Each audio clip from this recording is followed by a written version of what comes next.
صفحہ نمبر 286 سیرت النبی جلد اول۔ سبجیکٹ ہمارا چل رہا ہے سن 7 ہجری خیبر، آخر سن 6 ہجری یا اول سن 7 ہجری۔ اس کا یہ دوسرا ویلاگ ہے۔ الحمدللہ نحمدہ ونصلی علی رسولہ الکریم، بسم اللہ الرحمن الرحیم۔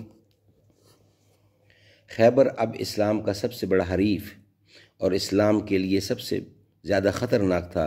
ان لوگوں نے مکہ جا کر قریش کے ذریعے سے تمام عرب میں بغاوت کی ایک عالمگیر جنبش پیدا کر دی، جس نے واقع احزاب میں مرکز اسلام مدینہ منورہ کو متزلزل کر دیا تھا۔ یہ کوشش اگرچہ ناکام رہی، لیکن جو دست و بازو کام کر رہے تھے اب بھی موجود تھے۔ جن لوگوں نے جنگ احزاب برپا کرائی تھی، ان میں زیادہ بااثر ابن ابی حقیق کا خاندان تھا، جو قبیلہ بنو نذیر سے تھا اور مدینہ سے جلا وطن ہو کر آیا تھا۔ اس نے خیبر کے مشہور قلعہ قموس پر قبضہ کیا تھا۔ سلام بن ابی حقیق، جس کا ذکر ابھی اوپر گزر چکا ہے، اسی خاندان کا رئیس تھا۔ اس کے قتل کے بعد اس کا بھتیجا کنانہ بن ربی بن ابی حقیق خاندان کی ریاست پر ممتاز ہوا۔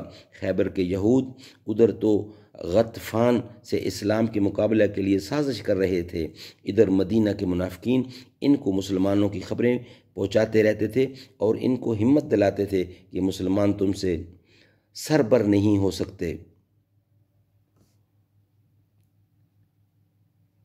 عبداللہ بن انیس نے خود ابتدا کی اور اسیر بن رزام کو قتل کر ڈالا، لیکن صحیح واقعہ وہی ہے جو ابن سعد سے منقول ہے اور وہی اس مارکہ کی وجہ ہو سکتا ہے۔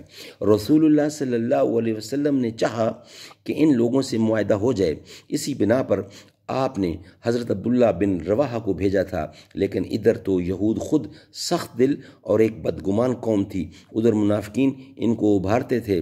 اسی زمانے میں راس المنافقین عبداللہ بن ابی بن سلول نے اہل خیبر کے پاس کہلا بھیجا کہ محمد صلی اللہ علیہ وسلم تم پر حملہ کرنا چاہتے ہیں، لیکن تم ان سے نہ ڈرنا۔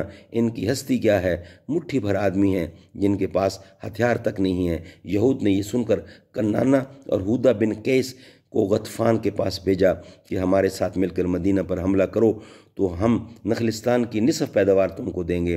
ایک روایت میں ہے کہ غطفان نے اس کو منظور کر لیا۔ غطفان کا ایک قوت ور قبیلہ بنو فزارہ تھا۔ ان کو جب معلوم ہوا کہ خیبر والے حضرت صلی اللہ علیہ وسلم پر حملہ کرنا چاہتے ہیں تو وہ خود خیبر آئے کہ ہم تمہارے ساتھ شریک ہو کر لڑیں گے۔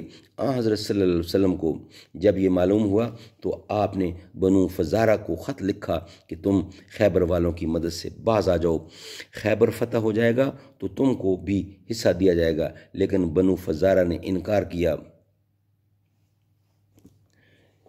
عام روایتوں میں ہے گویا غطفان نے مسلمانوں کے خوف سے اس کو منظور نہیں کیا، تاہم یہ ظاہر ہے کہ ان کی اس ناتر فداری پر بھروسہ نہیں کیا جا سکتا۔ صدق اللہ العلی العظیم وصدق رسولہ النبی الکریم ونحن علی ذلک من الشاہدین والشاکرین والحمد للہ رب العالمین۔